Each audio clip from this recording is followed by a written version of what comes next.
mi pastor, nada me puede faltar. Él me hace descansar en verdes praderas, me conduce a las aguas tranquilas y repara mis fuerzas. El Señor es mi pastor, nada me puede faltar. Me guía por el recto sendero, por amor de su nombre. Aunque cruce por oscuras quebradas, no temeré ningún mal, porque tú estás conmigo, tu vara y tu bastón me infunden confianza. El Señor es mi pastor, nada me puede faltar. Tú preparas ante mí una mesa frente a mis enemigos, unges con óleo mi cabeza y mi copa rebosa. El Señor es mi pastor, nada me puede faltar.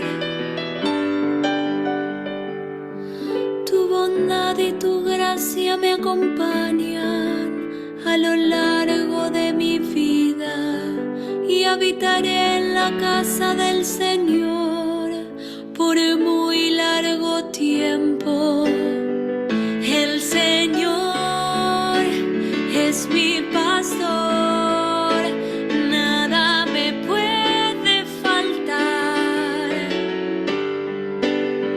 El Señor es mi pastor, nada me puede faltar.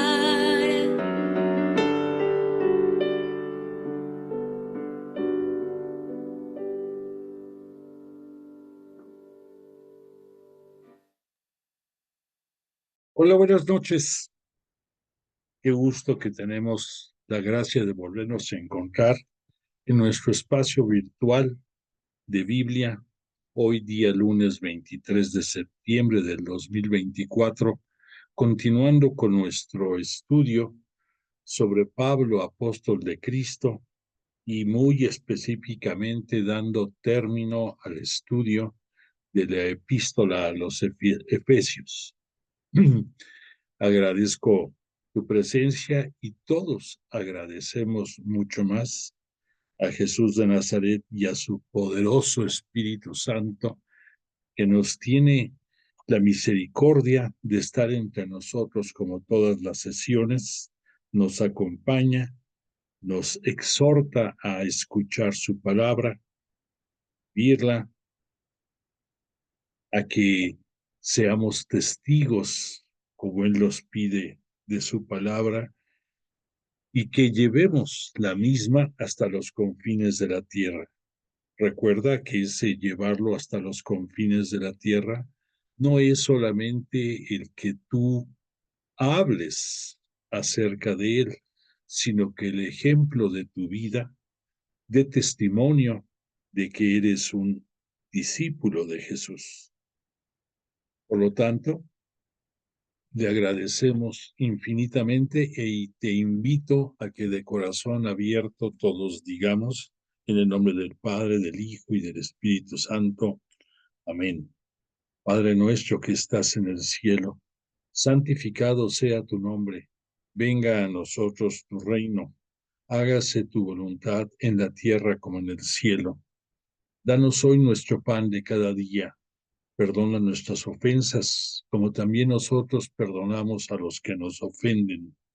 No nos dejes caer en la tentación y líbranos del mal. Amén. Gloria al Padre, al Hijo y al Espíritu Santo, como era en el principio, ahora y siempre, por los siglos de los siglos. Amén. Invocamos al Espíritu Santo y decimos: oh Espíritu Santo, don de Dios y fuerza de lo alto, fuente de agua brotante de vida eterna, desciende y mora en nuestros corazones. Haznos verdaderos adoradores del Padre. Condúcenos a la plenitud de la verdad y transfórmanos en testigos de Jesús para llevar su nombre hasta los confines de la tierra. Amén.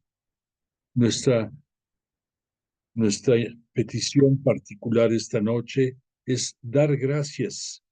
Hace cosa de 2 semanas o 3, quizás, pedimos todos juntos para que el Espíritu Santo acompañara a nuestro sumo pontífice, al Papa Francisco, en ese trascendental viaje que efectuó, el más largo de su pontificado, a diferentes países, y a Dios gracias, no solamente lo acompañó y le brindó salud, sino que también impulsó su corazón y sus palabras para propiciar encuentros con otras religiones, para fortalecer a los cristianos católicos de la zona en la que estuvo, y pues creo que va a dar frutos abundantes este viaje.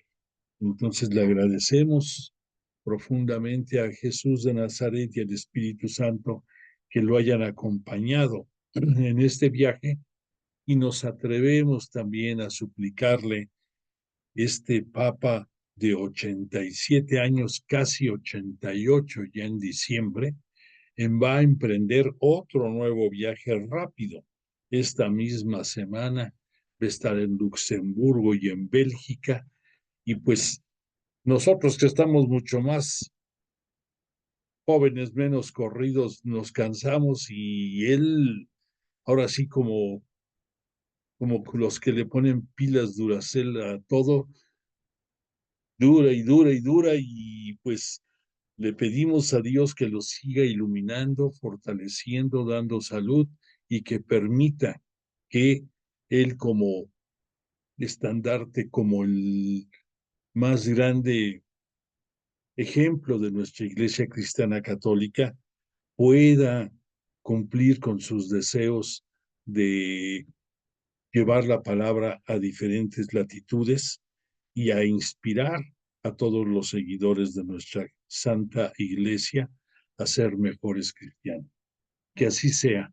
Por lo tanto, esta noche quisimos acompañar nuestra apertura con un bello canto, el bellísimo canto inspirado en el Salmo 23 de la nomenclatura hebrea, cuyo título es El Buen Pastor, y que se le atribuye a la autoría de el rey David, este salmo. Este salmo quizás es uno de los salmos, o quizás el salmo más conocido, y es bellísimo porque en, su, en sus textos son exclusivamente 6 versos, pero en esos 6 versos se sintetiza toda la bondad, la misericordia, el cobijo que Jesús de Nazaret, y en un principio, en estos tiempos cuando se escribió este salmo, Yahvé Dios, Dios Padre para nosotros, cómo protegía y cuidaba a su pueblo elegido, al pueblo de Israel. Este salmo, aunque está basado en ciertos episodios de libros como el Éxodo, como de Proverbios, y también en el libro de Job, es un salmo que denota ya la grandeza de que ya se conocían más las profecías de Isaías, concretamente de Isaías segundo y de Isaías tercero. Y en el Isaías tercero, que se le conoce como el profeta de los cielos nuevos, de la tierra nueva, después de que el pueblo elegido había caído en la desgracia por haberse apartado del camino de Dios, después de haber tenido un arrepentimiento profundo, Dios no solamente le perdona, sino lo cobija de nuevo y gracias a estos episodios concretamente que fue la deportación a Babilonia, esos casi 50 años, 48 para ser exactos, en que vivieron con lágrimas y con vergüenza todo el pueblo de Israel, el haberse apartado del camino,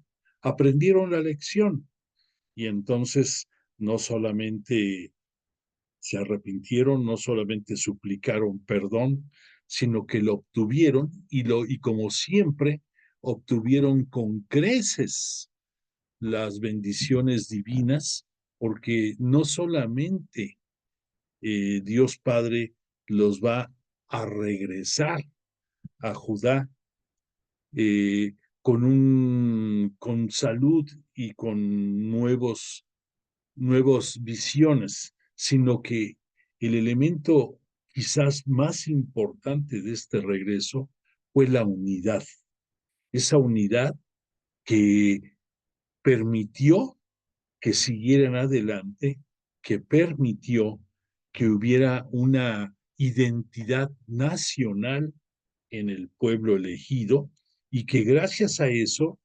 pudieron seguir adelante.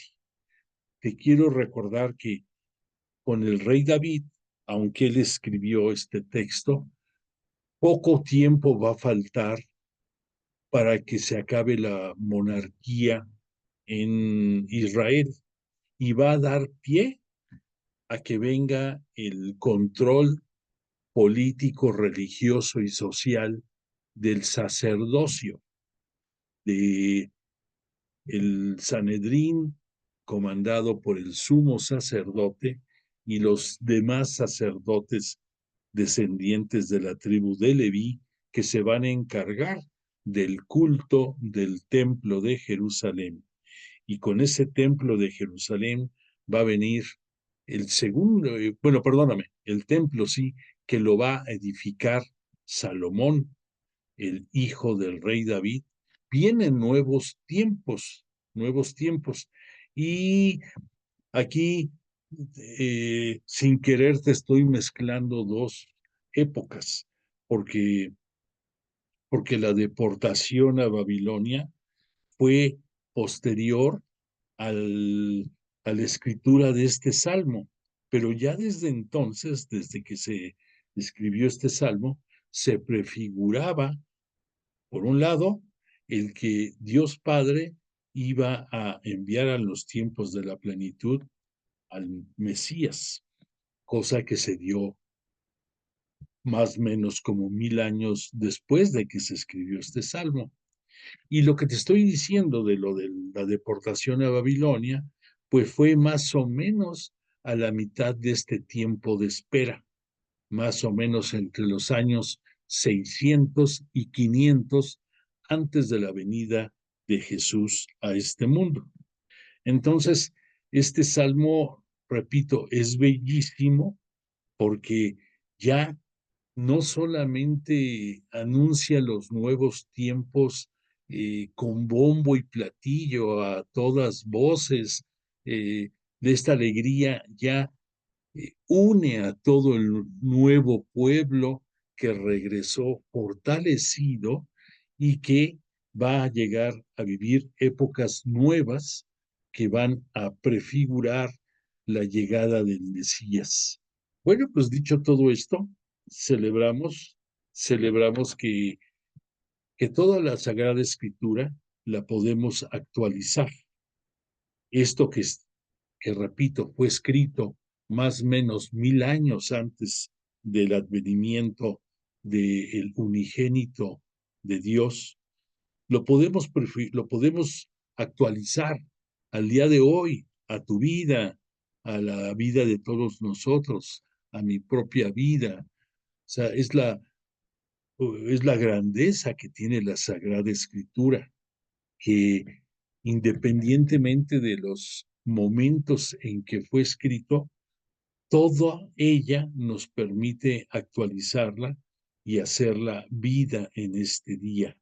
Entonces, pues alabado sea Dios porque nos dejó su palabra y la conocemos fundamentalmente en el Antiguo Testamento a través de los escritores sagrados y los profetas, y en el Nuevo Testamento a partir de la buena nueva que nos trajo Jesús a dar a conocer y que nos vino a enseñar a vivir el reino de los cielos desde aquí y llegar a la vida celestial eh, con con toda la gloria y el poder que solamente Él podía conquistar.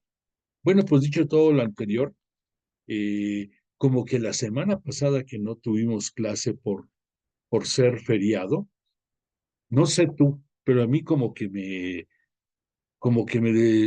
me sacó de balance porque como que se perdió la inercia de lo que se está viendo. Entonces, nada más en manera sintética, te quiero refrescar que estamos en el estudio de la epístola a los Efesios, que es una epístola que en 6 capítulos marca el pináculo, marca el culmen, marca la apoteosis, el punto máximo de el pensamiento paulino y eh, que pues aquí deja el testimonio de por qué lo conocemos nosotros como Pablo apóstol de Cristo, porque está terminando su tercer viaje apostólico. Él se encuentra en la ciudad de Éfeso, donde está privado de la libertad, pero está ahí atento a todas las comunidades cristianas católicas que ha ido desarrollando. Y entonces, aún estando él en Éfeso, la epístola lleva el nombre de Epístola a los Efesios, pero su impacto de esta epístola va a ser a todo lo largo y ancho de lo que en aquellos tiempos era Asia. Ahí es en donde se marca la gran diferencia de la evangelización de otros eh, apóstoles y otros evangelizadores, valga la redundancia, que han operado en otras latitudes y aquí donde Pablo está. Porque recordemos que este Pablo estuvo enfrentando en el segundo viaje y en este tercer viaje la forma de pensar de las culturas orientales, llámese Babilonia, llámese Fenicia, llámese Persia, muchos vestigios de todas estas culturas de, de índole pagana y además la griega, que por si fuera poco, además de su gran número de dioses que tenían, también la forma de pensar de los filósofos eh, de la época aristotélica y la época platónica habían permeado fuertemente en toda esta zona. Por lo tanto, a este Pablo, cuando estuvo en su segundo viaje, por ejemplo, cuando estuvo queriendo evangelizar todas las zonas griegas, no solamente le costó trabajo, le costó lágrimas, le costó enfrentamientos, le costó humillaciones, privaciones de libertad y escarnio y burla. Posteriormente, este Pablo, pues asistido por el Espíritu Santo, va a ir madurando en su forma de pensar y en esta epístola a los Efesios, repito, es la culminación de aglutinar el pensamiento de la nueva comunidad cristiana católica, más además la reflexión sobre temas de moral, de ética, para ubicar a todos los nuevos feligreses de la iglesia, cosa nada fácil. Pero este Pablo, vimos en el capítulo primero de esta epístola, que haciendo uso de un antiguo himno cristiano, a través de 6 diferentes bendiciones, remarcó la importancia del plan divino de la salvación, del plan de lo que había logrado Jesús de Nazaret con su misión y concretamente con su muerte en cruz, por la cual nos había redimido del pecado, y por si fuera poco, con su gloriosa resurrección y glorificación, la opción de poder llegar al reino de los cielos.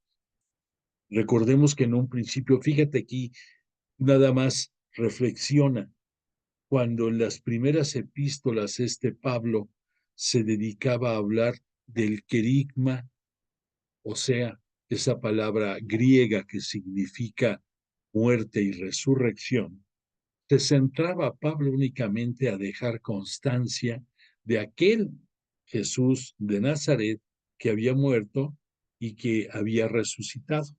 Poco a poco, madurando ya los conceptos de su reflexión, se adentra en hablarnos ya de temas teológicos en forma muy determinante este Pablo. Recordemos que al decir teológico significa lo que el hombre interpreta de la palabra de Dios, lo que Dios nos dice a nosotros. Y cuando decimos lo filosófico es lo que nosotros como hombres pensamos acerca de Dios.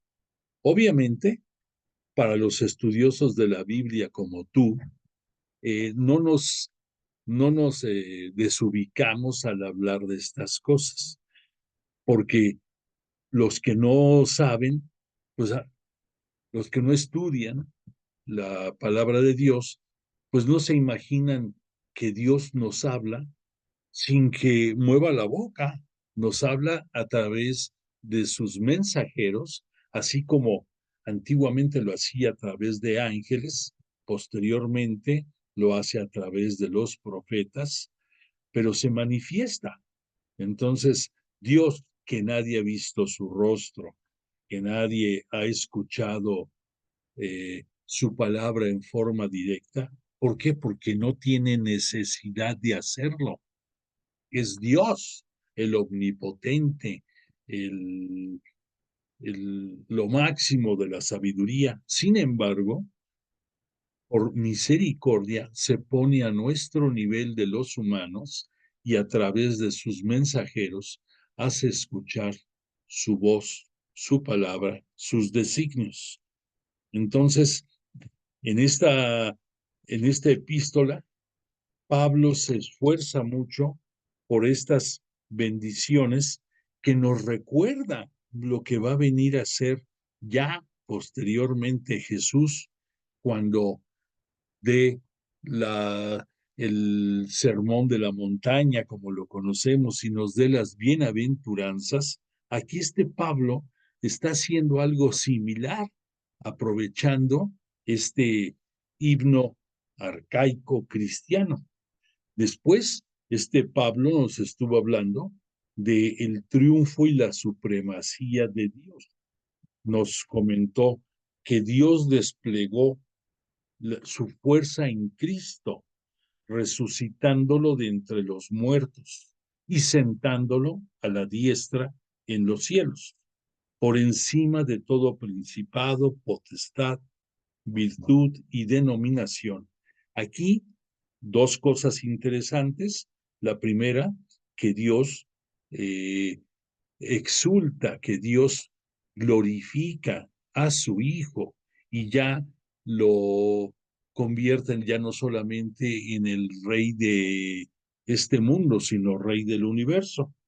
Pero aquí nos está manejando dos conceptos este Pablo. Primero, la misericordia de Dios, que por designio divino a través del poder del Espíritu Santo, se realizó la resurrección de Jesús.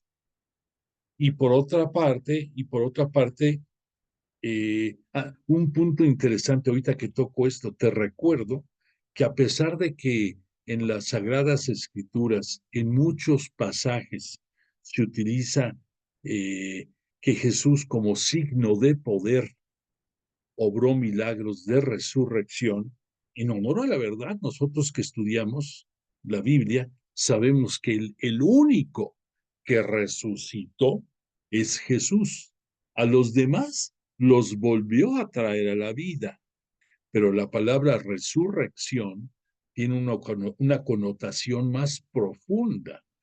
Resurrección, solamente Jesús, repito, después de que Él resucitó, Él inauguró, Él es el que tiene la primacía de llegar al cielo, y después de Él fueron llegando los santos que antes que Él, por méritos, alcanzaron la misericordia de Jesús, porque recordemos que todos llegamos al cielo por gracia de Jesús, no por nuestros méritos, sino por la gracia de Él. Entonces aquí Pablo está enfatizando, punto número uno, la misericordia divina. Punto número dos, que por Cristo Él llegó a ser glorificado, y al lograr este reconocimiento de parte de Dios Padre, nos lo hizo extensivo a toda la humanidad. Y además, el último punto que aquí Pablo nos está tocando es que, de acuerdo a las creencias de los antiguos judíos y de algunas otras de algunas otras costumbres de gentiles, identificaban que a través de los ángeles no solamente Dios se comunicaba, sino que ellos también catequizaban y nos hacían conocer los fundamentos de las creencias entre los judíos.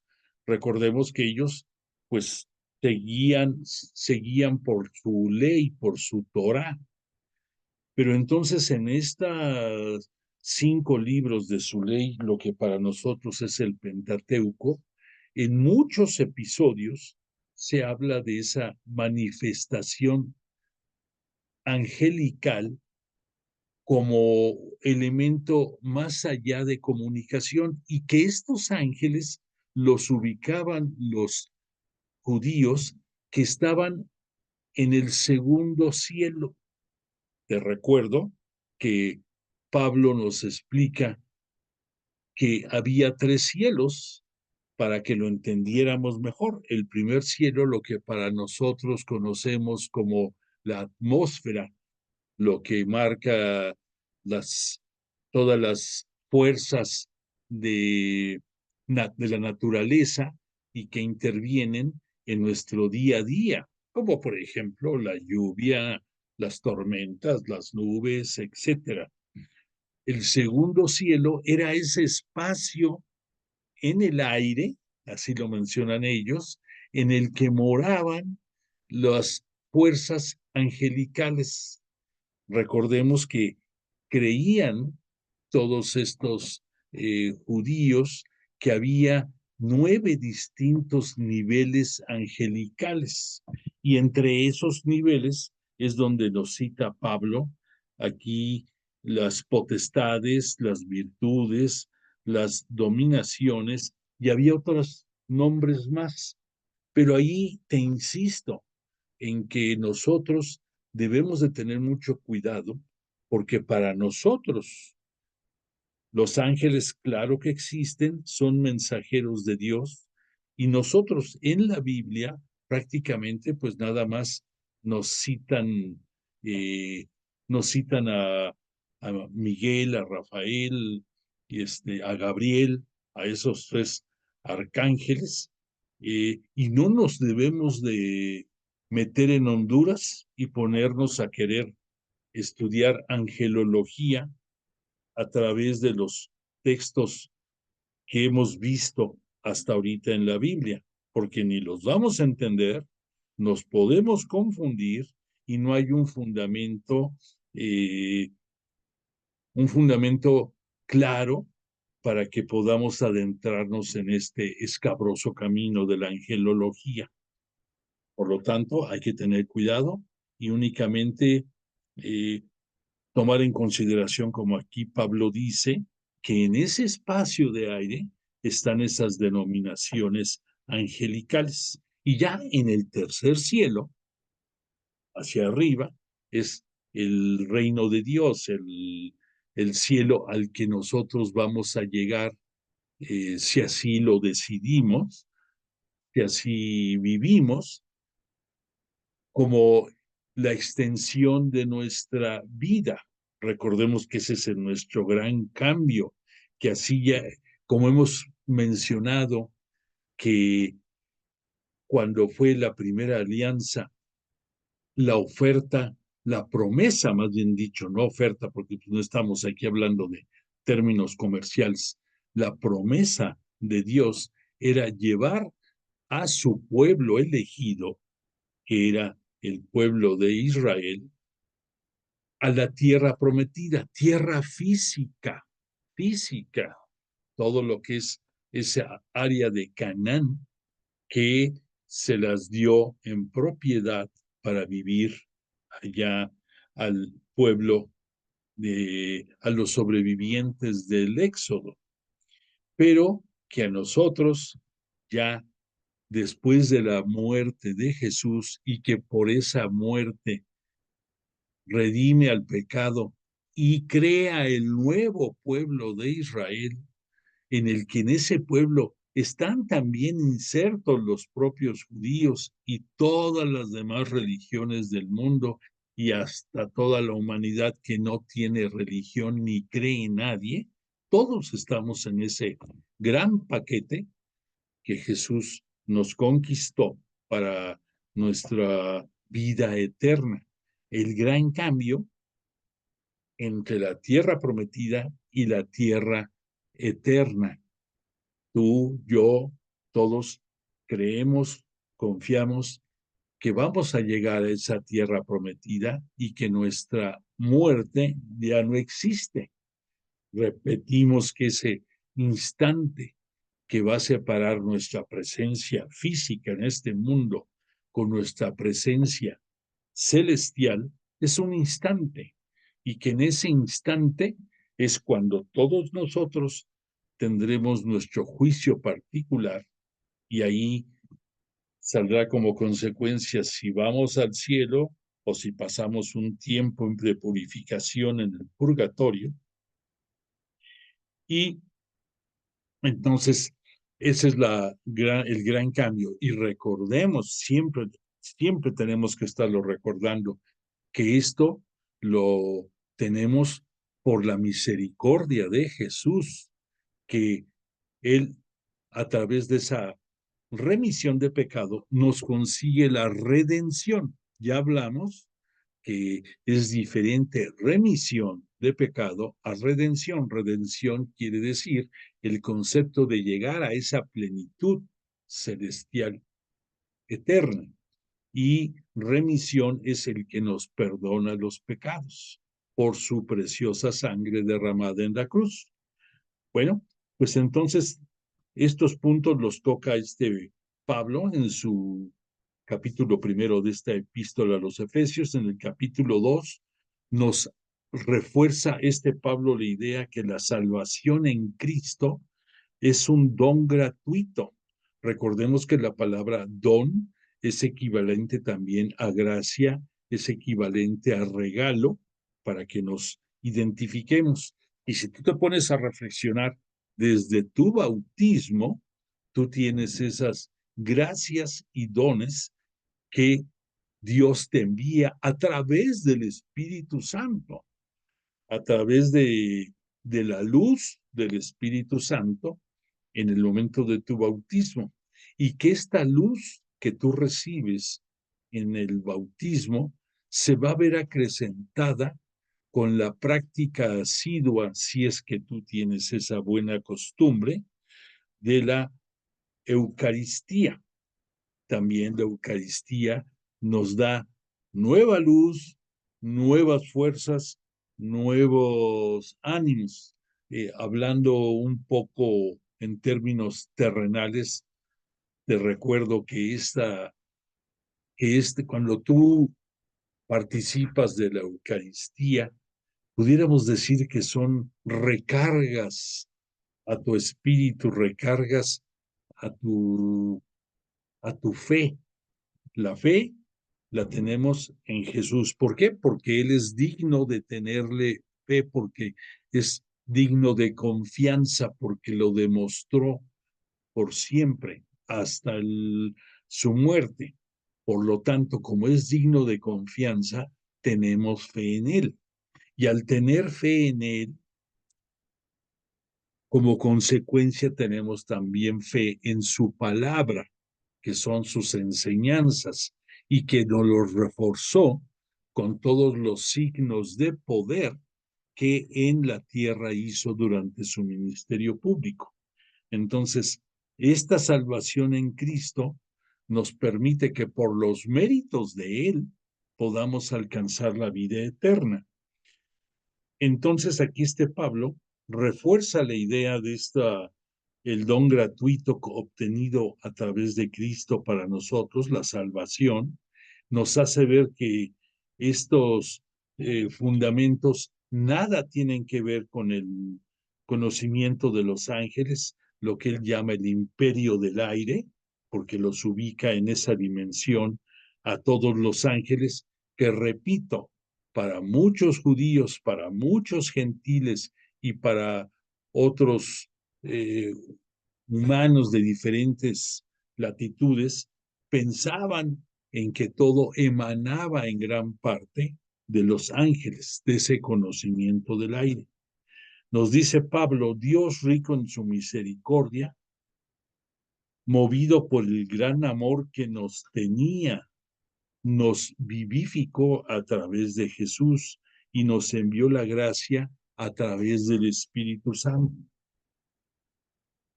Todo esto es para salvarnos en forma gratuita mediante la fe, mediante la fe en su Hijo, obvio, en Cristo nuestro Mesías y Señor.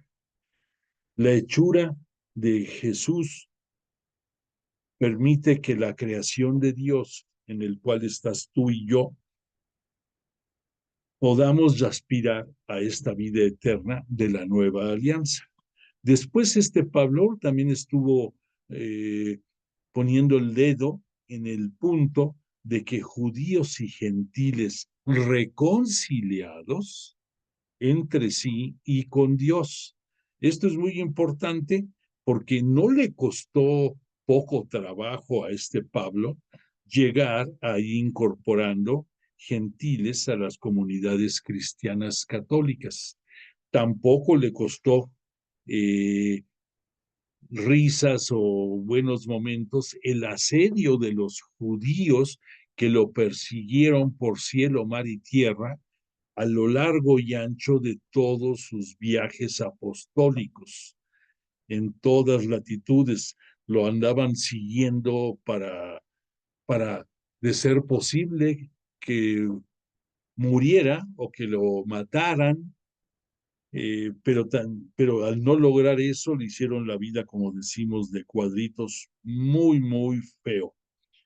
Pero entonces, aquí Pablo se centra mucho con los términos de circuncisos e incircuncisos. Recordemos que entre los judíos la circuncisión es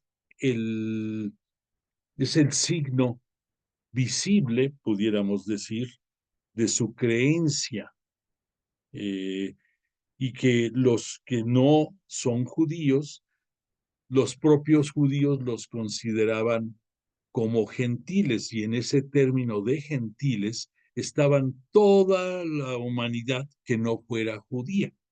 Obviamente, los integrantes de esta gentilidad pues no estaban circuncidados. Y entonces aquí, por un lado, los judíos pudiéramos decir, ortodoxos, de cepa colorada, los que no se quieren salir del cauce de sus creencias, eh, llegaron a hacer mucho, mucho escándalo al querer pretender que los que no eran judíos y que ingresaban a la Iglesia Cristiana Católica tenían que ser circuncidados. Ya vimos que todo esto se superó por el año 51, 52, cuando se dio esa reunión conocida como el Concilio de Jerusalén, que no fue concilio, porque fue una asamblea, la asamblea de Jerusalén, entre Pablo, Juan, Santiago, Pedro, y en el cual quedó determinado por presiones de Pablo y de Bernabé y de todos los que le ayudaban en la extensión de la iglesia por Asia y que lo acompañaron a Jerusalén, de que no tenía que ser obligado el que se circuncidaran los nuevos miembros de la iglesia. Pero ya superado este episodio en que quedó claro que no era necesario, Pablo nos habla mucho acerca de que gentiles y judíos somos iguales dentro de la Iglesia Cristiana Católica, que comulgamos las mismas promesas, las mismas esperanzas, disfrutamos de la misma alianza y que por lo mismo tenemos que aprender a que la paz nuestra eh, nos tiene que llevar a no pensar que somos dos pueblos. Bueno, a que ellos pensaban que eran judíos por un lado y gentiles por otro, compartiendo un espacio común, sino que tenía que llegar el punto de que hubiera esa simbiosis, de que hubiera esa unidad entre todos los que integran la nueva Iglesia Cristiana Católica. Y eso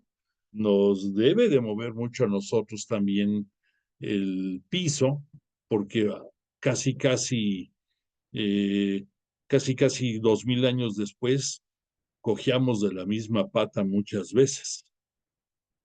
Bueno, entonces, Pablo nos habla que Jesús, como Cristo, recordemos que el término de Cristo es cuando él ya fue glorificado, pero aquí se refiere a Jesús porque todavía está en calidad terrena en la cruz, que gracias a él se constituyó él mismo en un hombre nuevo, lo que conocemos como el nuevo Adán. Y entonces, al decir nuevo Adán, esto significa una nueva creación. Y nos hace la referencia como en el Génesis nos hablan de el Dios creador que le dio vida a Adán y a través de él a Eva, pero pues que sabemos que después vino la caída por soberbia en el pecado y que eso nos arrastró a toda la humanidad hasta que viene Jesús a redimirnos del pecado y por lo tanto, después de la muerte de Jesús, todos nosotros nos podemos considerar como descendientes del nuevo Adán de Jesús desde el punto de vista espiritual, porque eso es lo que significa que pertenezcamos a la Santa Iglesia Cristiana Católica. Entonces tenemos además como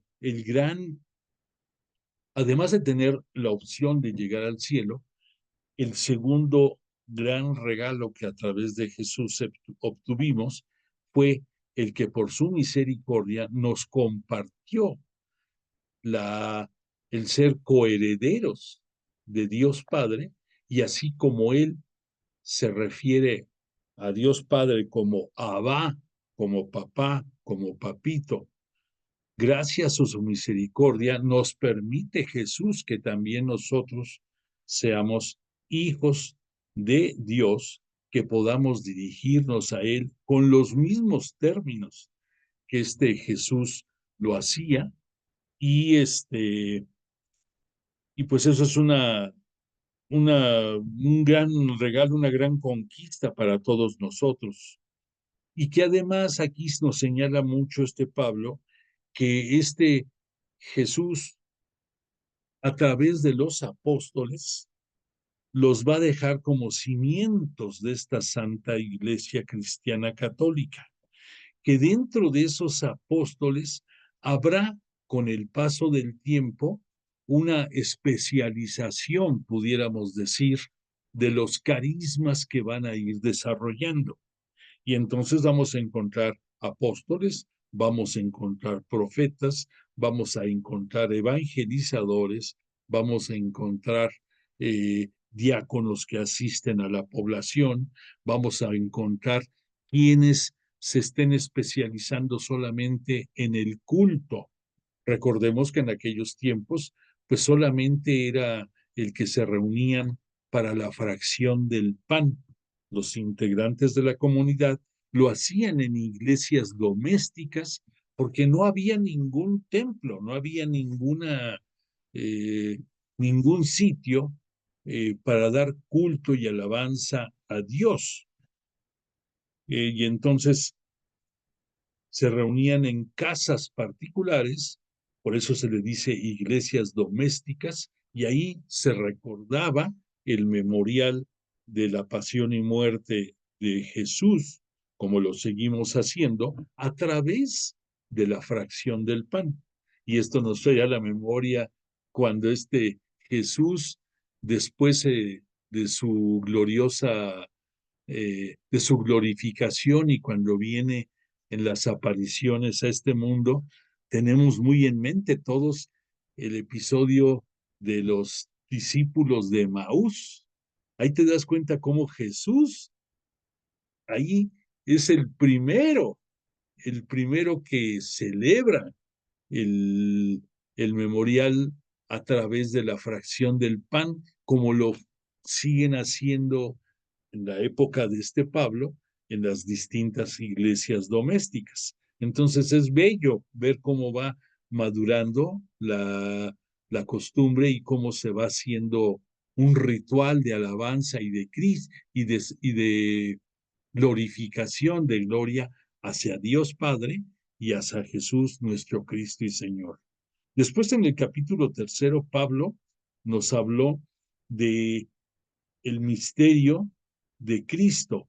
Él no deja de hacernos ver que Cristo es el misterio de Dios, porque por más que nos esforcemos, no podremos entender muchísimas cosas de esa relación filial del Padre y el Hijo, y que esto pues es un misterio que nos fue dado a conocer a los hombres en, en pequeños avances generacionales, pero ahora, después de la muerte y resurrección de Jesús y su conversión a el Mesías y Señor, en nuestro Cristo, a través de él nos ha sido revelado a todos,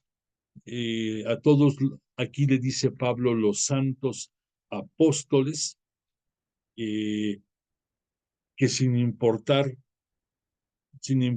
el lugar en que se encuentren, son coherederos ahora los apóstoles de esa misión de Jesús.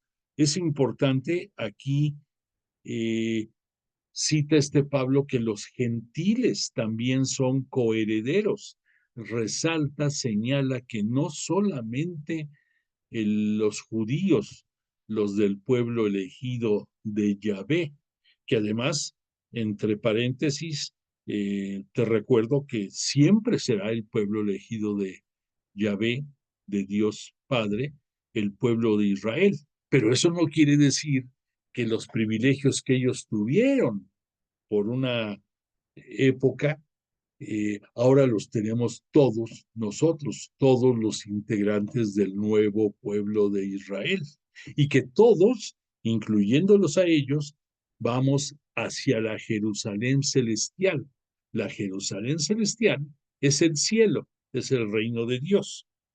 Y te digo la Jerusalén porque en aquellos tiempos se pensó que Jerusalén era el centro del mundo, como actualmente lo seguimos pensando, porque es la ciudad santa. Pero el decir la ciudad santa, y cuando nos referimos al término de santidad, cuando hablamos de los santos, lo que significa, cuando para que nos ubiquemos, cuando Jesús de Nazaret vino a este mundo, él, eh, aunque ya estaba anunciado en las profecías eh, antes, previas a su nacimiento, a través de la siempre Virgen María, desde el punto de vista terrenal, este Jesús se le decía que era Geset con J, Geset, doble S, J-E-S-E-D, y Geset significa piadoso. Y esto es porque desde su concepción, el arcángel Gabriel le anunció a la Virgen María que el que estaba en su vientre, el que iba a estar en su vientre, era el santo de Dios. Y la palabra santo significa apartado. Entonces, Jesús fue apartado porque estaba piadosamente al servicio de Dios, independientemente que era su padre, él es el unigénito, y que siempre gozó, por lo tanto, de la divinidad celeste, aún siendo hombre, y en el cielo sigue gozando de su divinidad terrestre, a pesar de que está en el cielo. Sigue teniendo las dos divinidades.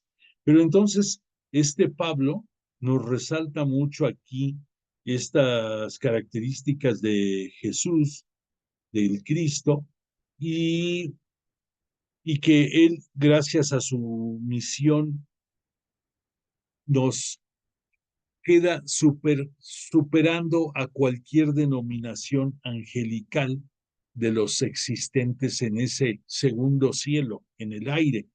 Nos hace ver, porque muchos de los que están ingresando a la Iglesia Cristiana Católica vienen de culturas paganas y de culturas idólatras y de culturas en que las divinidades celestiales, como los ángeles, tenían mucha influencia en ellos.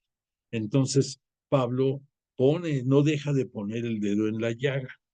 Y después vimos en el capítulo 4 que hace una exhortación a que permanezcamos en la unidad. Y digo permanezcamos porque hago eco de las palabras del apóstol de Cristo de esos tiempos, las actualizo y seguimos teniendo esa necesidad de unidad entre todos los que integramos la Iglesia Cristiana Católica. Dice Pablo que los exhorta él, prisionero por el Señor, a que vivan de una manera digna la llamada que han recibido, y que la vivan con humildad, mansedumbre y paciencia, soportándose unos a otros en la unidad del Espíritu. Fíjate qué bellos conceptos, ¿no? O sea que por la unidad en el Espíritu, ¿en qué Espíritu? En el Espíritu Santo. Antiguamente pensaban ellos en el Espíritu y ya después en el Espíritu de Dios, pero gracias a Jesús, Él nos presenta al Espíritu Santo y ya nosotros sabemos que nos pide que nos mantengamos unidos en el Espíritu Santo y nos resalta que solamente hay un cuerpo y hay un espíritu, y que hay un solo Señor, hay una sola fe, hay un solo bautismo, un solo Dios y Padre de todos, que está sobre todos nosotros. Actúa por todos y está en todos. O sea, el, el que Dios y Cristo llenan todo y son todo. Eso estuvimos hablando un poco al respecto, pero pues entendámoslo. O sea, cualquier vacío que pueda haber en ti es llenado por Cristo y por la palabra de Dios a través de Cristo. Y entonces, cada uno de nosotros se nos ha sido concedida la gracia en el momento del bautismo de ingresar a esa iglesia santa, católica y apostólica. Y que este Jesús, en su condición humana, no solamente descendió al Sheol, no solamente descendió a, al lugar de los muertos, que todo mundo, hasta antes de él, era el único destino que tenían, pero que así como bajó, también subió. Y esa palabra de subir, sabemos perfectamente que significa camino a Dios.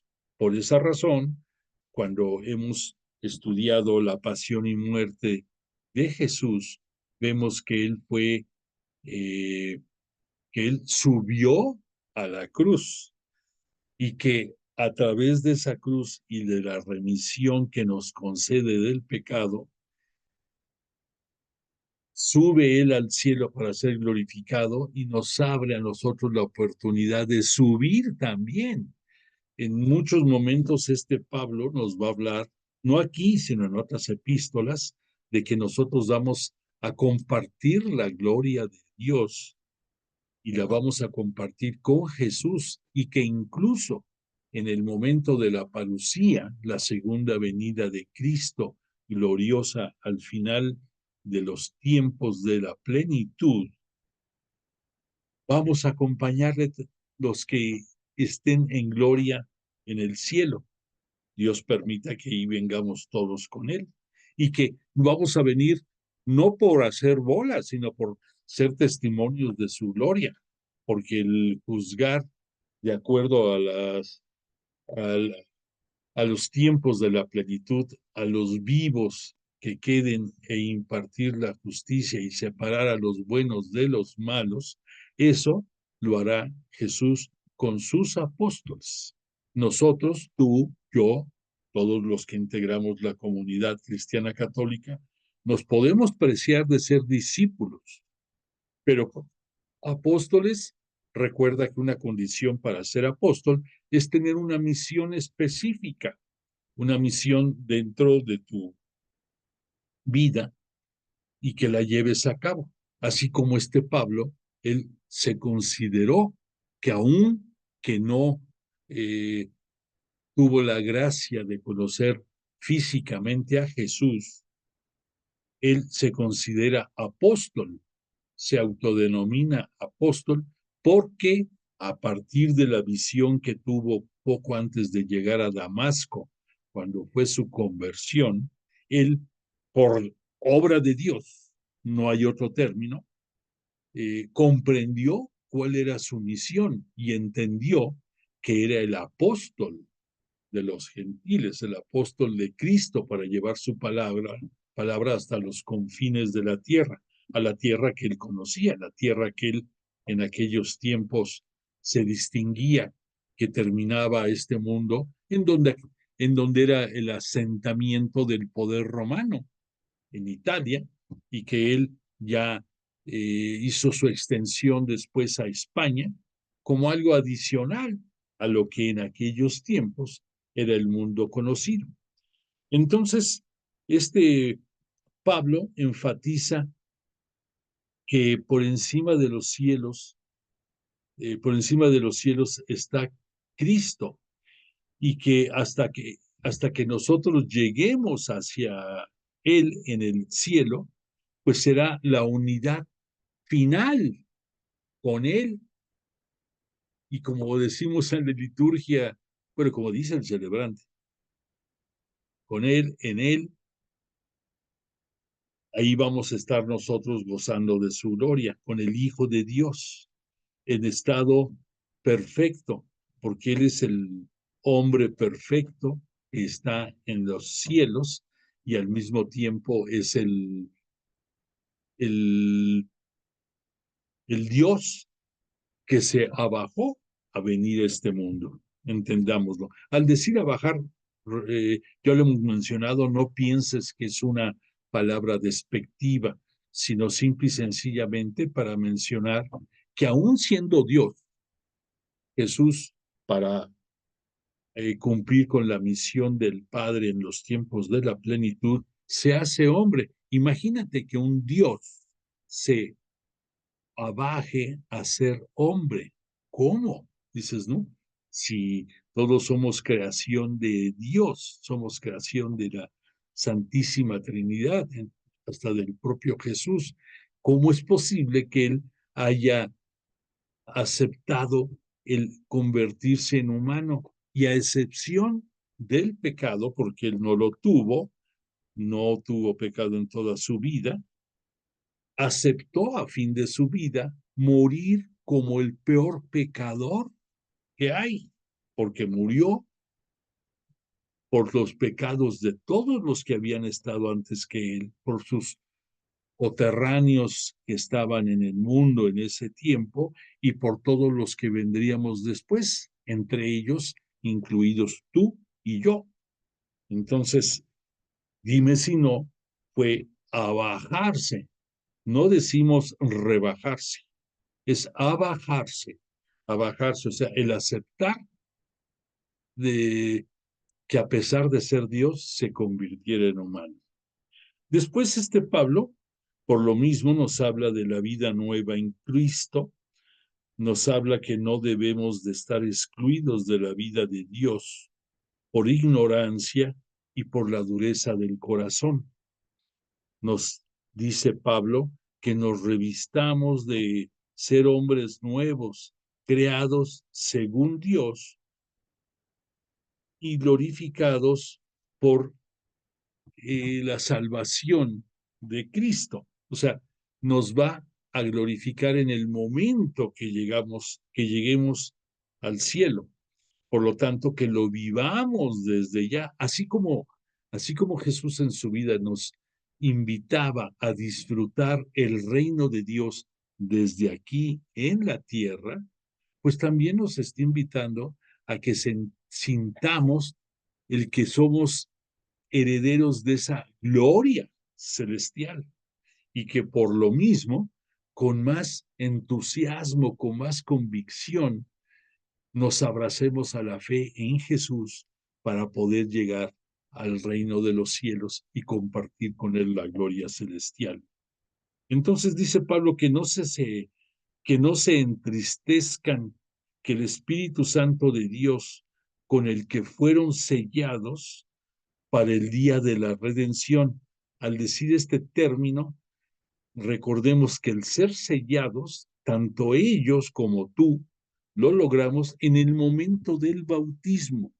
Es una manera coloquial de decir, al ser bautizado te pusieron un sello a ti que puede decir propiedad de Dios por misericordia de Jesús.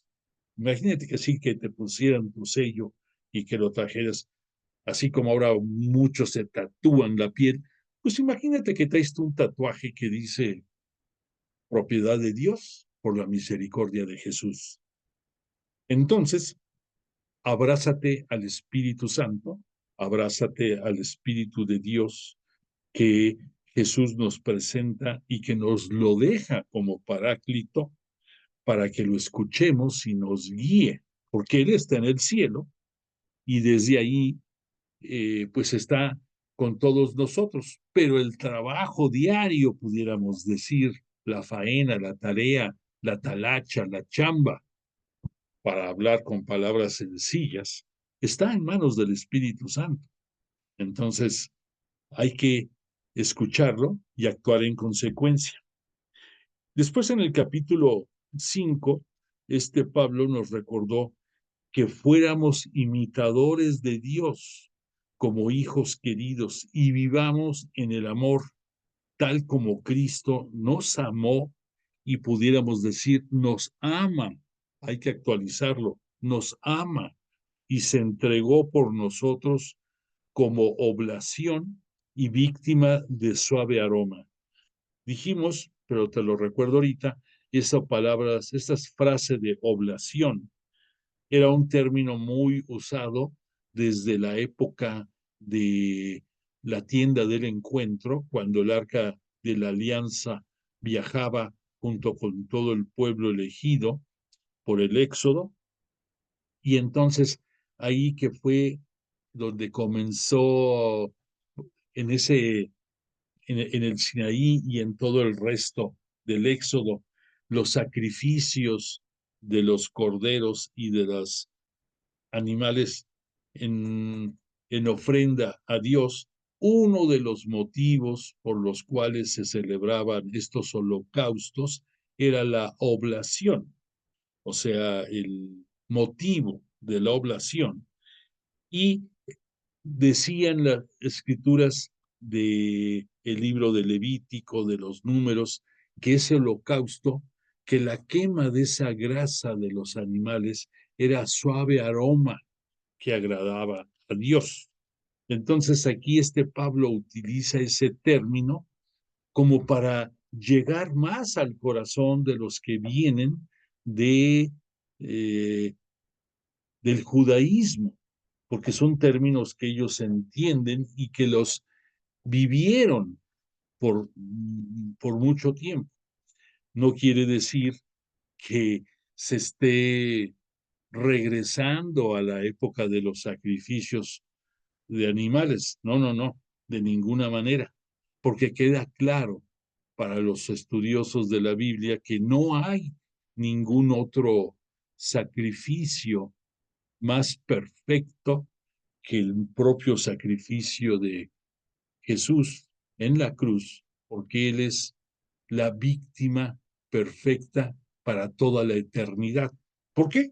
Porque piensa que si en el Antiguo Testamento, en la antigua alianza, se sacrificaban animales sin ningún defecto, perfectos, y pensaban que eso les iba a dar, además de gracia de parte de Yahvé, Dios, que les iba a dar remisión de sus pecados, cosa que no podía hacer porque ninguna sangre de animal puede lograr la remisión de los pecados, pero era la creencia que se tenía, la costumbre, la tradición, y pues bueno, la historia de la salvación hemos hablado que es progresiva y, y pues llevó muchos siglos, ¿por qué no decirlo? El cambiar, el que entendiéramos que Cristo Jesús es la víctima sin defecto por toda la eternidad, que desafortunadamente las autoridades religiosas judías, a pesar de todas las profecías, a pesar de todos los oráculos que ya había acerca de la venida del Mesías, ellos siguieron pensando y siguen pensando mucho en que el Mesías tiene que ser alguien de origen real, al decir real, descendiente de las descendiente de la realeza judía, que va a aparecer y que en su momento va a ser un guerrero, va a ser alguien que venga a cobrar, ¿por qué no decirlo? Pues sí, la palabra venganza, pero para decirlo con más suavidad, el que venga a poner en su lugar a todas las civilizaciones que han sometido al pueblo de Israel por muchos años, por toda la vida que ellos tienen, que no han podido conocer lo que es paz total. Y ellos siguen con ese pensamiento de que el Mesías vendrá para liberar. Por eso en muchos términos de la Biblia, vemos que por respeto ellos se dirigen a Yahvé, Dios, con sobrenombres, con adjetivos que de acuerdo a las circunstancias hacen gala de la grandeza divina en diferentes eh, connotaciones. Y el término de Sebaot, con S, Sebaot, significa el Dios de los ejércitos, el Dios del poder, el Dios todopoderoso, el guerrero, el conquistador, el que somete, el que viene con brazo poderoso. Por eso en muchos de los salmos vemos ese término, brazo poderoso, y que su ira, la ira quiere decir, es un sinónimo de justicia, pero así lo expresan en muchos momentos, la ira de Dios, o sea, la justicia de Dios, esperan va a venir a someter a todos los que han sometido al pueblo de Israel, que es el pueblo elegido. Pero entonces ya para Pablo nos invita a que seamos y ya se empieza a meter a otros términos de moral Pablo, también nos invita a que nos alejemos mucho de las impurezas, de las fornicaciones, del adulterio, que sepamos distinguir de acuerdo a las costumbres judías lo que es impuro, como que puede ser impuro todas las codicias, la adoración a dioses, ya no digas tú de figuras, sino a lo que muchas veces nos ata a tener una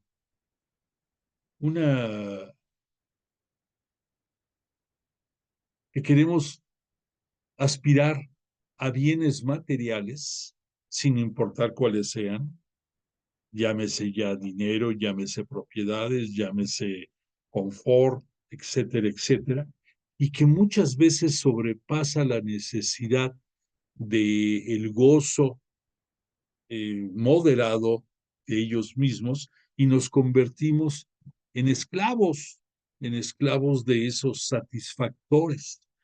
Entonces, aquí es a lo que se refiere Pablo, como que son cosas impuras y producto de la codicia, que si queremos participar de la herencia del reino de Cristo y de Dios, tenemos que apartarnos de esas banalidades, porque no fuimos creados para vivir en las tinieblas.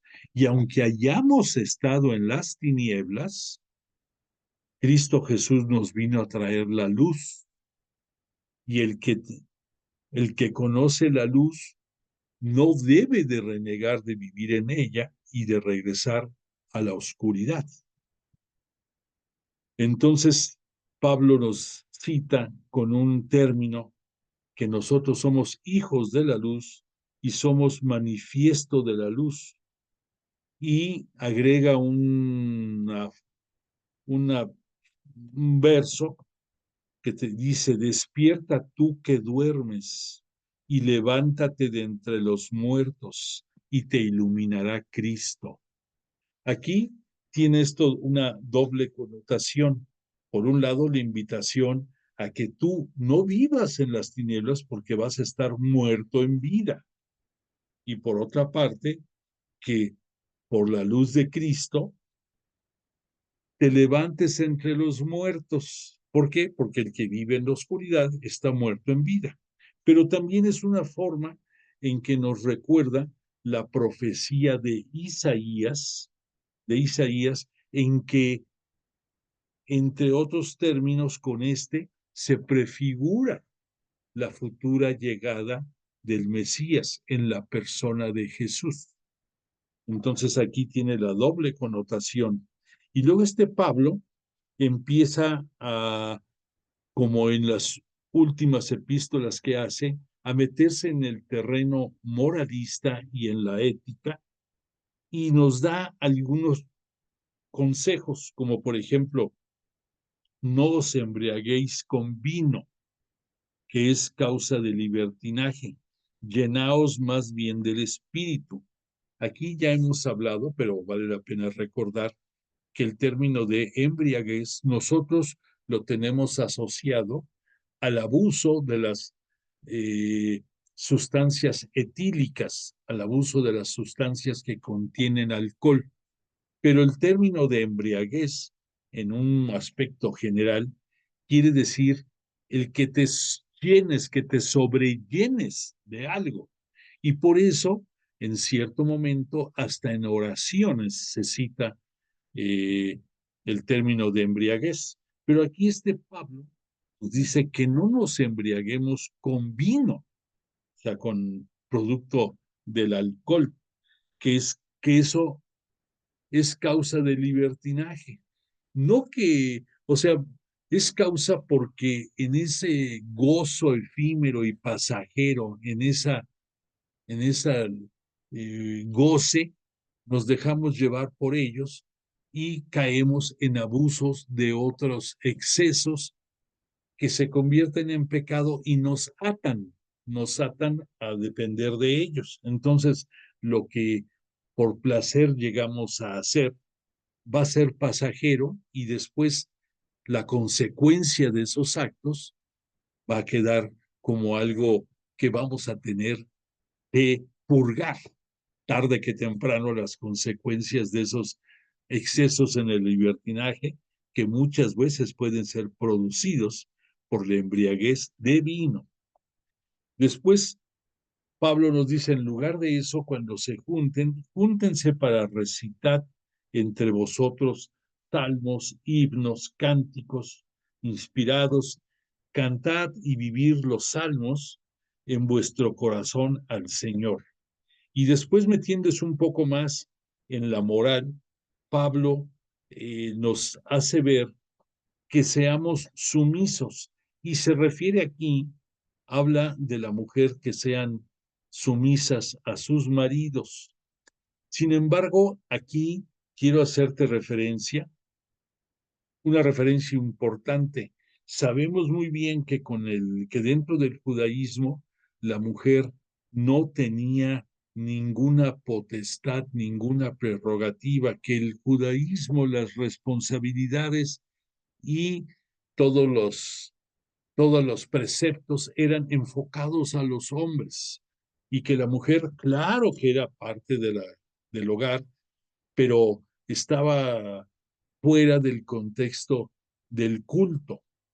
Desafortunadamente, en muchos lugares sigue siendo así. Hoy en día todavía hay sinagogas, el lugar donde rinden culto, en que si van mujeres, están aparte de los hombres, porque dicen que las mujeres nos distraen, ¿no? Y pues en ocasiones es cierto, ¿eh? En ocasiones, ¿cuántas veces tú estás dentro de la Eucaristía y ya no digas mujeres, si es de mujer a lo mejor los hombres quizás te puedan distraer y te puedan quitar del momento piadoso que estás viviendo? Pero aquí se refiere Pablo, al hablar aquí de la mujer, como una ejemplificación de que Jesús, Él es el novio y que la Santa Iglesia Cristiana Católica es la novia, o llámale tú Jesús el esposo y la Iglesia la esposa.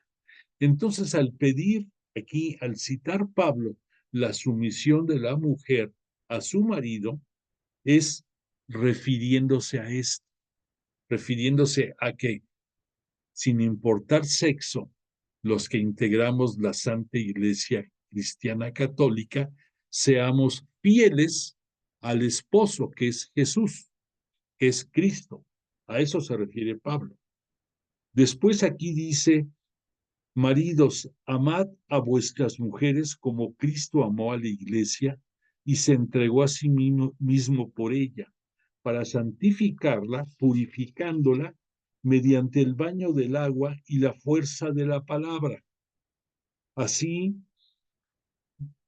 vivirán la santidad y la la santidad de la Inmaculada Novia. Esto se refiere porque en aquellos tiempos era costumbre en las bodas que la novia, futura esposa, era purificada, era bañada, era vestida por la comunidad y ya se la presentaban al novio ya para que fuera su esposa. Entonces, aquí, por lo mismo, Pablo trae a colación este comentario y nos hace sentir que nosotros, como novia o como esposa, hemos sido purificados y arreglados a través del bautismo y a través, posteriormente, no en época de Pablo, sino posteriormente a través de los sacramentos, pero nosotros ya, sobre todo por el de la Eucaristía, se nos ha purificado y se nos ha vestido de forma digna para poder llegar a la presencia del novio, del esposo, de Jesús, de Cristo. Entonces, este es el sentido teológico. En las escritura, en la Santa Escritura tenemos que acostumbrarnos a que hay un sentido primero, un sentido textual y un sentido teológico o un sentido segundo. Aquí ya vimos cuál es el sentido cristológico, el sentido teológico de lo que aquí Pablo nos cita. Y por último, ya en el capítulo 6, Pablo nos invita a que honremos a nuestros padres. Esto para nosotros tenemos que entenderlo, no tanto como el que decimos respeto, sino que no nos olvidemos de la manutención y el sustento de nuestros padres. En aquellos tiempos un judío estaba obligado a hacerlo. Sin embargo, entre los preceptos que había, podían liberarse los hijos si esa ayuda, en lugar de dárselos a los padres, se lo daban a los sacerdotes, se lo daban al templo, los liberaba. Aquí Pablo pues dice, no, esto tiene que ser como Cristo nos los pide por siempre. Por esa razón, Jesús en su vida pública tuvo piedad por la viuda, por ejemplo, de Naín, porque sabía que se había muerto su único hijo y ella estaba condenada a vivir de la limosna, porque pues ya no tendría quien la sostuviera. Y por eso lo vuelve a traer a la vida Jesús al muchacho. Entonces aquí nos dice que aprendamos a ser esclavos de Cristo, porque nuestro corazón y nuestra persona le pertenece a Cristo, a Jesús. Él es nuestro amo y que en él no hay favoritismos. Por lo tanto, tenemos que ser dóciles y vivir en la unidad. Cierra la epístola Pablo citando el combate espiritual, invitándonos a que nos revistamos de las armas de Dios. Y revestirnos de las armas de Dios es vivir en la gracia de Dios, vivir en la fe en Dios, para que podamos resistir el asedio de las fuerzas del aire, de las fuerzas del mal, de las fuerzas de los ángeles caídos, de los seguidores de Belcebú, de Satanás, del que nos asedia siempre y quiere tenernos bajo su dominio. Que por lo tanto vivamos el evangelio de la paz, que nos revistamos de la armadura de la fuerza de Cristo, que también tomemos el yelmo de la salvación y la espada del Espíritu. El yelmo es esa máscara metálica que en las épocas de la Edad Media, lo conocimos mucho, las armaduras que luego que bajaban esa especie de antifaz para cubrir su rostro, ese es el yelmo. Entonces, que tomemos el yelmo de la salvación, la espada del Espíritu, que es la palabra de Dios, que vivamos en la palabra de Dios, orando, que nos mantengamos siempre en oración y súplica hacia el Espíritu, velando juntos con perseverancia e intercediendo por todos los santos. Recordemos, santos son los que están separados al servicio de Dios. Ojalá tú, yo y muchos podamos llegar a ser santos, a seguir a Dios y estar apartados para su servicio. Dice que Dios me conceda la palabra adecuada para que yo abra la boca, para dar a conocer con valentía el misterio del Evangelio. Y ya, el saludo final de Pablo dice que Tíquico, el hermano querido y fiel ministro de la obra del Señor, él llevará esta epístola y que desea paz a los hermanos y caridad con fe de parte de Dios Padre y del Señor Jesucristo. La gracia sea con todos los que aman a nuestro Señor Jesucristo en la vida incorruptible. Esto de la vida incorruptible ya lo entendemos mejor, la vida eterna. Entonces, que nuestro cuerpo se va a quedar aquí en la tierra, pero nuestra alma transformada y nuestro espíritu nuevo, que es incorruptible, llegará a la presencia divina. Bueno, pues tuvimos la fortuna de acabar con la epístola a los Efesios, perdón, epístola a los Efesios. Le agradecemos mucho a Jesús de Nazaret y al Espíritu Santo su presencia entre nosotros. Te invito a que des testimonio de tu participación y te invito a que nos encontremos aquí el próximo lunes. Perdóname, te voy a mandar un mensaje porque tengo un compromiso que me va a impedir que nos veamos el próximo lunes, pero te mando en el chat el comentario. Entonces, hasta dentro de 15 días nos vamos a ver para poder concluir con las epístolas pastorales, que ya es muy breve, muy corta, nuestro exhaustivo estudio sobre las epístolas paulinas. Agradezco tu presencia, deseo que tengas una bonita noche, que tengas salud tú y toda tu familia y que tengamos oportunidad de vernos en nuestra siguiente sesión. Te pongo la canción de cierre y te deseo buena noche.